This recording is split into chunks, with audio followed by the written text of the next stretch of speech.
Pixies, and here comes your man. And guess what?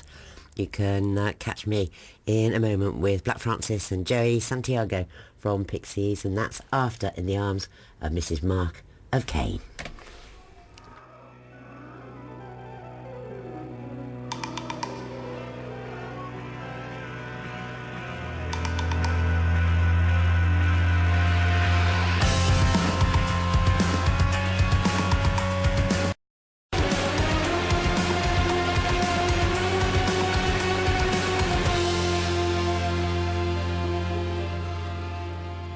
Well, it's my pleasure to welcome to the show two of the members of the Pixies. We have Black Francis, Joey Santiago. Welcome along. Hello. Hi. Hello. How are you? How are you coping? We're good. The coffee's a little bit hot. I don't mean to complain, but It tastes ouch. good. Oh, well, don't burn anything. You've got gigs to do. We do. And I know you're doing gigs in Cardiff. You've got Friday in Cardiff, Birmingham next Monday. There are others, but and you're all over Europe. And I have to congratulate you on the most fantastic album, Beneath the Eyrie, which follows on from Head Carrier and the Mad and Wonderful Indie City. You're making fantastic music at the moment. As a matter of fact, we just heard in the car today that we're meant to receive the Bram Stoker Award for artistic contribution to the modern world there at Trinity College in Dublin. Can you believe that? That's amazing. What an honour.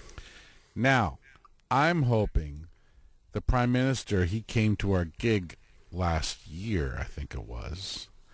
Boris. Yes. Okay. And no, of Ireland. Oh, sorry, right, okay. Yeah. So I'm kind of hoping that maybe, I don't want to be pushy here, but maybe I'm thinking I could swing an Irish passport, maybe? Very handy. If I get that Bram Stoker thing, plus Yep. the fanboy Prime Minister there. Yep. You know what I mean? I don't know. That's pretty cool, though, to get. Lots of people are after Irish passports at the moment. I wonder why. As I say, terrific album, in which you pack in what history and characters and tales and folklore. There's all kinds of stuff going on. Well, we try to be exciting, and we got 12 opportunities to do. How many songs on the record? There are 10 or 12? 12. So 12 songs. So, it's, I'm glad that you think it's exciting. I don't know. We just do the songs. But who's the history buff? Because maybe I've got this wrong. I just played the magnificent opener on the album, In the Arms of Mrs. Mark of Cain. Now, are you making a biblical reference there, or a reference to the slave trade? I suppose that's a biblical reference. They didn't know. I mean, I guess, Cain received a mark, no one knows what that mark is. So I guess it's sort of riffing on that sort of source information. Well, it can be seen in many connotations, I think, because it could be the biblical one, as you say, the mark. But the mark can also be seen as a darker skin, not in a horrible way about the slave trade, sort of really hating the slave trade and what went on. But how do you find all of this out? Just by reading? No, I don't even know. You just have, we all have stuff in our head. Yeah. So I mostly rely on the stuff in my head. I mean, you do put a lot of work in, and you worked. Was it in the woods you went to? An old church in the woods to make this. Yeah, it was in the woods. No leaves. Dead of winter. Ooh. Yeah. Sounds spooky. Was it? Spooky. Fog. Misty. Swampy. swampy. Headless. Do you know the story of Ichabod Crane and the Headless Horseman? No. That took place around there. Well, tell me what it is. Well, you know, he's a famous ghost. I think he was a soldier, I think, and he's headless, of course. He's the Headless Horseman, and he inhabits those swampy areas in the Catskill Mountains. And is that where you saw the Eyrie? Yeah, it was right behind the studio, I think. Up on the hill, so, you know, literally we were beneath the nest. Ooh. You're spooking me out. Mind you, your videos are pretty spooky. I'm thinking of the one to, well, both Catfish Kate and Graveyard Hill, slightly Hammer horror-esque. Yeah. I mean, I guess he has to. That's the lyrical content. Yeah. So Graveyard Hill, is this a cemetery? I don't. Well, I mean, no. Well, I guess it is. I mean, you know, sometimes it's up on the hill, you know. Sometimes there's this one up near where my mother lives. I go in there and have a smoke sometimes, sit there and look at the graveyard. I think my mother does the same thing. So yeah, I mean, you know, Graveyard Hill. If you get to Glasgow, you must check out the graveyard there. It's amazing because it looks out. It's so high up, but it looks down onto the city. But the most amazing statues and gravestones. They're fantastic. It's a real afternoon of wandering around and just looking at these amazing sights. We'll take a break for some music. Okay. Let's play Graveyard Hill.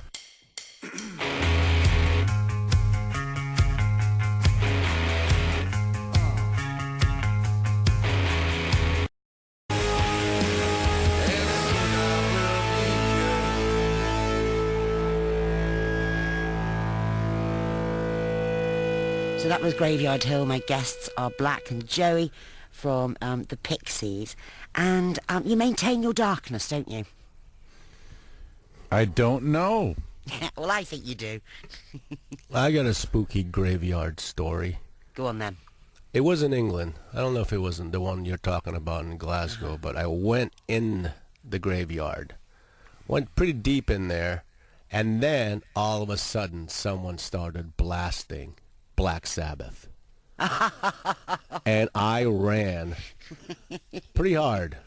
What, because you hate Black Sabbath? No, I loved them, but just not within that context. I just, there was something off. And my amygdala, or whatever you call that, I mean, I went on flight mode. I reckon they were watching you and just waiting for the right moment to play it. Going like, now. Yeah. There's a wonderful story from your country about a woman who, sitting in a chair, reading the Bible, and she was always looking at one particular verse in the Bible, I think, and she died, and rigor mortis had set in, so she's reading the Bible with her finger pointing at this verse, and they buried her sitting on the chair with the finger still pointing at this verse in the Bible because they didn't want to, sort of snap her. And they thought, well, that's what she did all of the time, so we'll just bury her like that. Oh. Which I think is quite an interesting That's story. interesting. And, of course, you write with Paz now. Is it Paz, by the way, or Paz? Paz, Paz. Paz. So what does it mean having Paz on board and writing with her? She is a lovely person, and we love being with her. And she has definitely breathed a lot of new life into the group. Well, you seem to have moved forward. Yes. That's the only way to go. Yep, too right. And you sound, I mean, I loved Kim, by the way, but there's nothing wrong with moving on, is there? Kind of got no choice, really.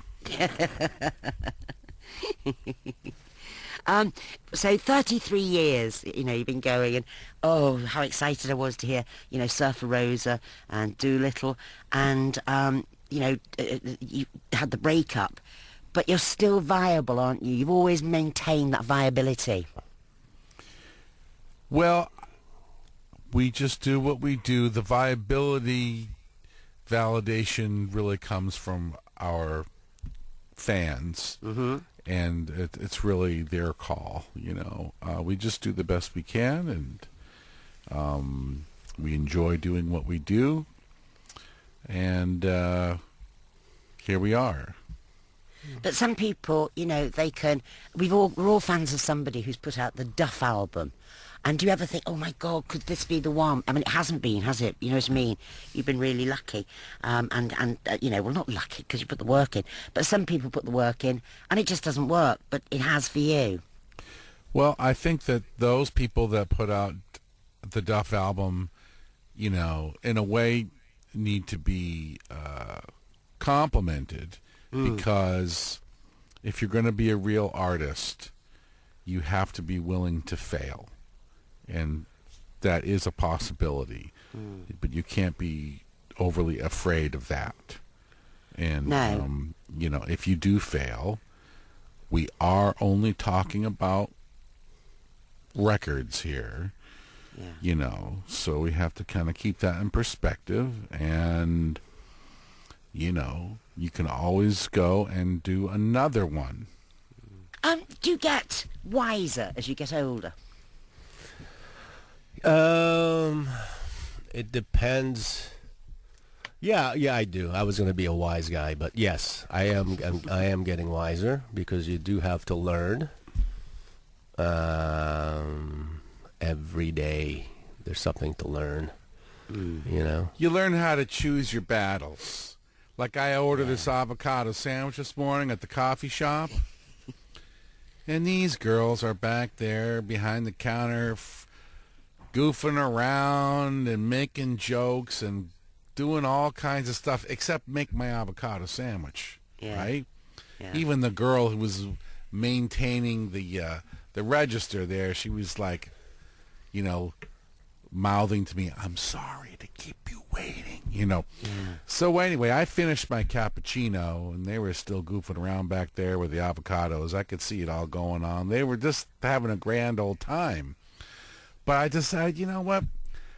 I kind of just don't want to keep waiting for this avocado sandwich. I just kind of want to move on in life. And so I decided to choose my battle. What would you have done, like, in your younger days? My younger days, maybe I would have talked to them and said, "Hey, what's up with the avocado sandwich? Can I please blah, blah, blah, blah, blah, blah, blah, blah." And I would have get sucked into some whole thing, conversation, interaction, and everything. And I was just like, I just smiled, and I just walked out and went to some other place. I was just like, I got to choose my battles, and this is so you not. become more tolerant. You become more tolerant. I don't even care about the money. It's just like, whatever, man. Yeah. So I lost I lost a couple of quid to the avocado sandwich situation, but it's just kind of like I just got to move on here. Sounds like you got wiser. I got wiser, man. Smarter anyway. Wiser, smarter, and tolerant. And the avocado was it had gone off, probably soggy. The way that she was goofing around back there and everything, she was bruising the heck out of those poor little avocados. It wasn't going to be a good avocado sandwich. Smashing the hell out of it. Yeah, this is a guacamole. This is an avocado sandwich. You got to slice that stuff. Exactly. With love, not smash it in. Catfish Kate, we've been playing a lot, and that's rather... It's weird, actually. Somebody goes fishing and then sort of gets sucked in. That's a mad idea. Where does that come from? It comes from... where does what come from? I'm sorry. Is Catfish Kate, is that a sort of folklore, or is it something you've made up? It's folklore, coming from Scotland, I would imagine. And but I mean, I don't know. Maybe my father made that story up. I don't know. But Blackjack Hooligan, he was from Aberdeen, Scotland, and he went all over the world. Working on ships and hanging out with fur traders and Native Americans up in the Dakotas and just all over the world, adventure after adventure after adventure. And he had a girlfriend named Catherine, who became known as Catfish Kate. Yeah. And she got her name from her battle that she had with a giant. Catfish grow very large. Yeah. There are not so many of them that large nowadays. But back then, monster-sized catfish. And so she was fishing there in the river, in the valley, and she got pulled in by the giant catfish, and she battled the catfish and was victorious, and she came out of the waters there wearing the skin of the catfish as her robe or whatever, and so from then on, of course, okay, I'm not going to call her Kathy anymore, but she deserves something more than that. Catfish Kate.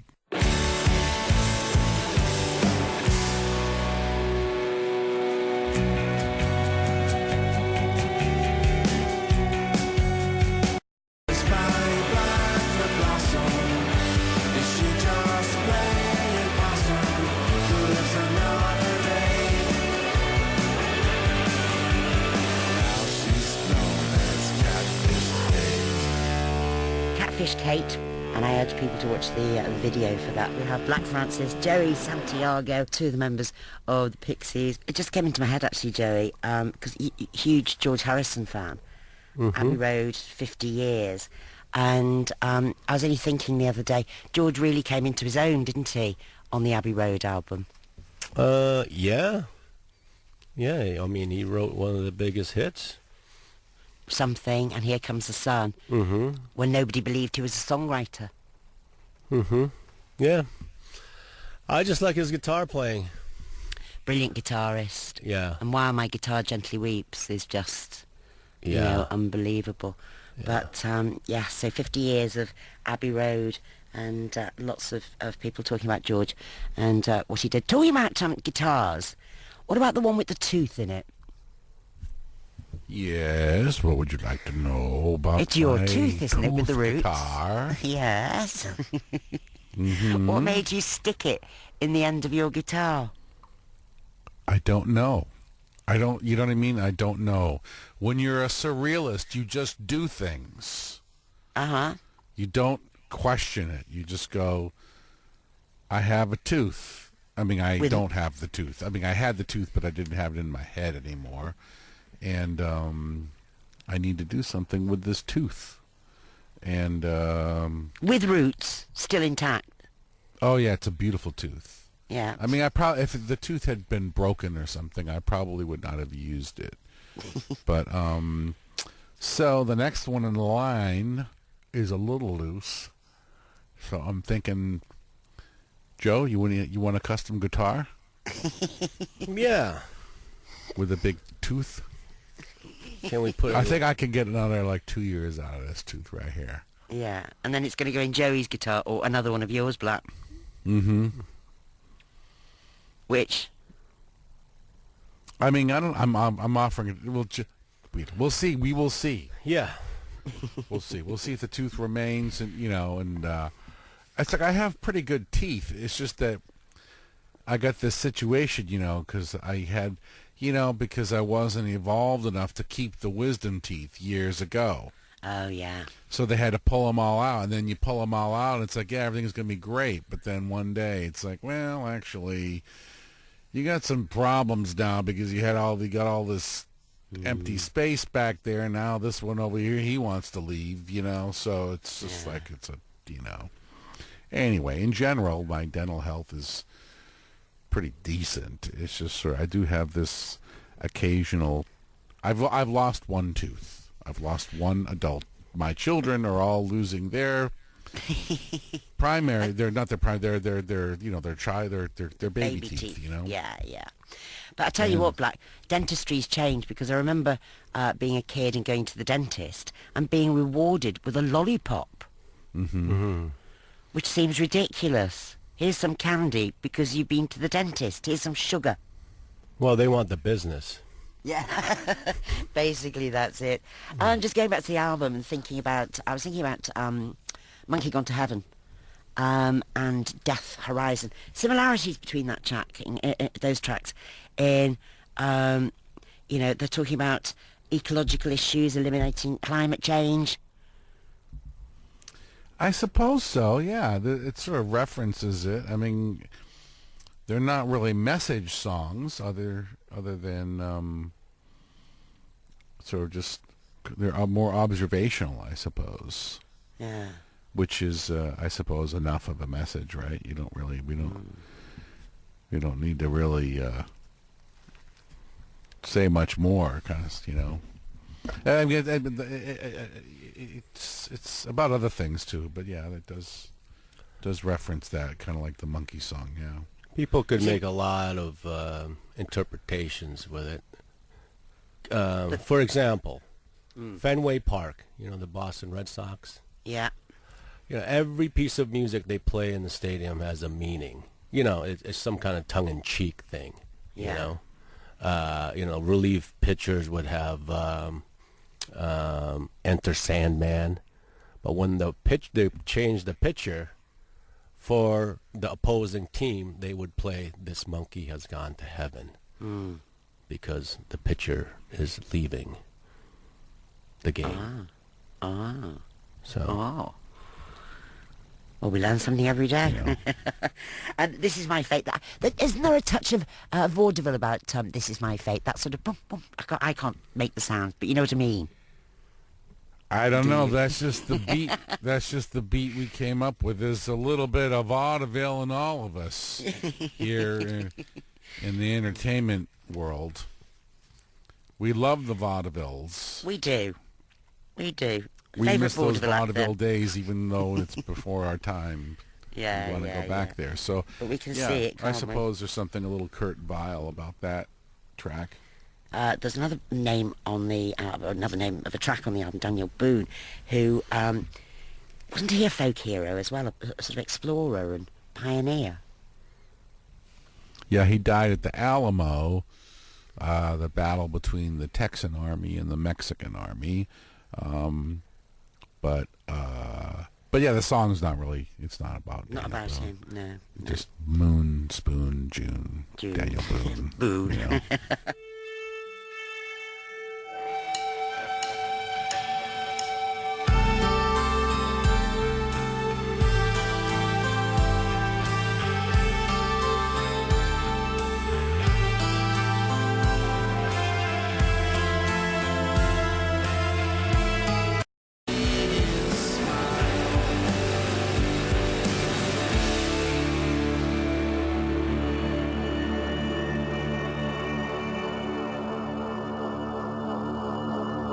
Daniel Boone. From Beneath the Eyrie, my guests are Black and Joey from Pixies. As I say, an excellent album, Beneath the Eyrie, and you must be pleased with it and the response you're getting to it. I'm going to play, before we say goodbye, the final track, which is Saint-Nazaire. Now, that's in Brittany. I've been to Saint-Nazaire. Is it about Saint-Nazaire? Yeah. Yeah, we spent a little time there a couple of years ago. I suppose that informed the story or whatever there in the song, and I kind of like Saint-Nazaire. It's also known as Little Breton, California, or Liverpool of the West. I'm from Liverpool, so there's that connection there with Industrial America. Marine. Well, it is big shipping port, isn't it? Huge shipping port. So I'm going to play that, as I say. I thank you for your time. Thanks, Janice. I hope you found a perfect avocado sandwich at some point, and I hope your coffee has cooled down enough for you to be able to drink it in comfort. Thank you so much. Thank you. Thank you for the music. Thank you. Take care. Bye-bye. Okay, thanks, Janice. Bye-bye.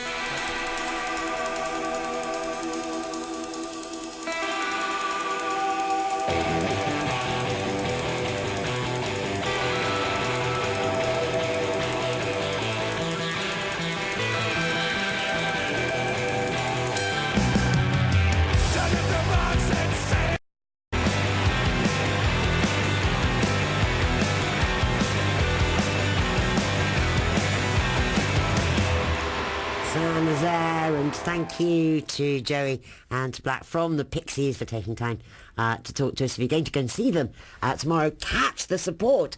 They are the big moon, your light.